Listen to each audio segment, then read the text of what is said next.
8 फेरों का 8वां वचन।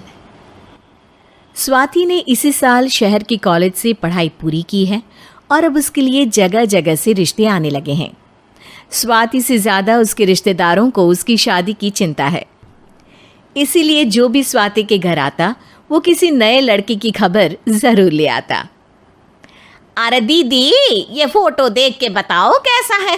राहुल नाम है लड़के का, मेरी सहेली की बहन का बेटा है। अपनी स्वाति के साथ एकदम प्यारी जोड़ी लगेगी इसकी। ज़रा दिखाना, फोटो तो बढ़िया लग रहा है। कोई गलत आदत वादत तो नहीं है ना इसे? और कमाता कितना है? अरे कोई गलत आदत नहीं है दीदी, आप कहो तो एक मीटिंग करवा देती हूँ, फिर सब कुछ फाइनल कर लेना। हाँ हाँ, ये सही कह रही हो तुम। संडे को स्वाति के पापा भी घर पे ही रहेंगे। बुआ फिर वहाँ से चली जाती है और रात को स्वाति की माँ उससे कहती है, स्वाति बेटा, आज कमला बुआ ने एक लड़के की फ़ोटो दिखाई है।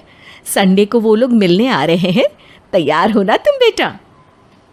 अरे मम्मी, आप कहाँ कमला बुआ के चक्कर में आ जाती हो? अभी इतनी जल्दी कोई शादी वादी नहीं करनी है मुझे। अरे बेटा, अच्छा लड़का है, बुआ जानती है उसे अच्छे से।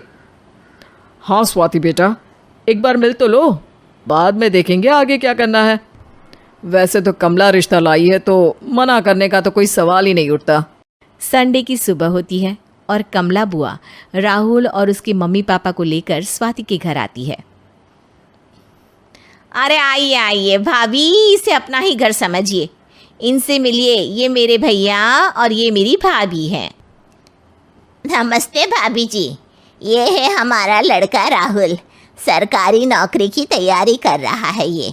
वैसे आपकी बेटी कहाँ है?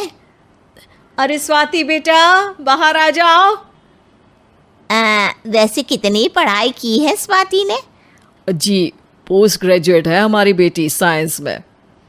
ये सब तो ठीक है, पर घर संभालना जानती है या नहीं? हमें कौन सी इससे नौकरी करवानी है, नौकरी तो मेरा बेटा करेगा ही।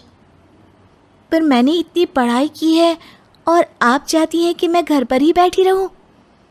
अरे स्वाति बेटा, ये बड़ों की बात में तुम कहाँ बोल पड़ी? हम सब देख लेंगे क्या करना है क्या नहीं। हम तो इसी बात पर विश्वास करते हैं कि घर के लड़के घर में ही रहे तो ज़्यादा अच्छा रहता है। वरना भाई साहब, आप तो आजकल के हाल जानते ही हैं, कितनी घटनाएं होने लगी हैं औरतों के खिलाफ। स्वाति बेटा, रसोई का काम तो पूरा जानती हो ना? शादी के बाद तुम्हें ही संभालना है वो सब। अरे बहुत अच्छा खाना बनाती है ये, आप सब लोग इसकी तारीफ करते नहीं थकेंगे। लो भाई, हो गई मीटिंग, अब शादी की तारीख फाइनल कर लेते हैं, क्यों भैया? भाई, हम तो पंडित जी से चर्चा करने के बाद ही तारीख फाइनल करेंगे। सालों से हम उनकी बातें मानते हुए आ रहे हैं। लड़के वाले और कमला बुआ की बातें सुनकर स्वाति एकदम नाराज़ हो जाती है और उसे लगने लगता है कि शादी के बाद उसे घर पर ही बैठना पड़ेगा। लेकिन घर वालों के आगे उसकी एक नहीं चलती और उसे शादी के लिए हाँ कहना पड़ता है। शादी का दिन आ जाता है और सब मंडप में जमा होते हैं। अब फेरों का समय हो गया है, अब कन्या अपने वर से 7 वचन मांगेगी। आप किसी धार्मिक आयोजन में जाएं तो मुझे भी ले जाएंगे। आप मेरे माता पिता का भी बराबरी से सम्मान करेंगे, हमेशा मेरा साथ निभाएंगे। आपको दोनों परिवार की जिम्मेदारियां बखूबी निभानी होगी। हर ज़रूरी बात में मेरी भी राय लेंगे। आप सभी गलत आदतों से दूर रहेंगे। आप मेरे अलावा किसी और औरत से कोई गलत संबंध नहीं बांधेंगे। ये 7 वचन पूरे हुए, वर क्या तुम्हें ये सारे वचन मंजूर है? जी हाँ पंडित जी, मैं सारे वचन अच्छे तरीके से निभाऊंगा। अरे वाह वाह, बढ़िया तरीके से सब काम संपन्न हो गया। तो इसी के साथ विवाह संपन्न हुआ और आज से ये दोनों पति पत्नी हुए। 1 मिनट पंडित जी, अभी एक वचन लेना बाकी है। अब कौन सा वचन है बेटा?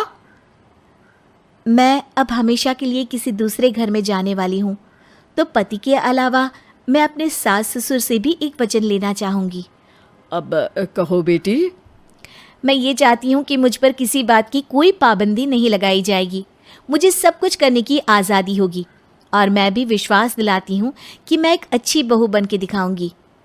स्वाति की बात सुनकर उसके सास ससुर एकदम चौंक जाते हैं और कुछ बोल नहीं पाते कि उतने में कमला बुआ बोल पड़ती है। अरे बेटा, ये भी कोई कहने की बात है? रानी बन के रहोगी तुम तो। वचन देने से पहले सोच लीजिए, क्योंकि शास्त्रों में वचन ना निभाने वालों के लिए नरक से भी बदतर सजा लिखी है।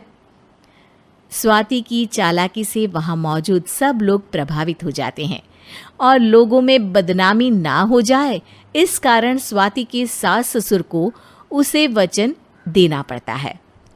और कैसी अपशकुन वाली बातें कर रहे हैं आप पंडित जी?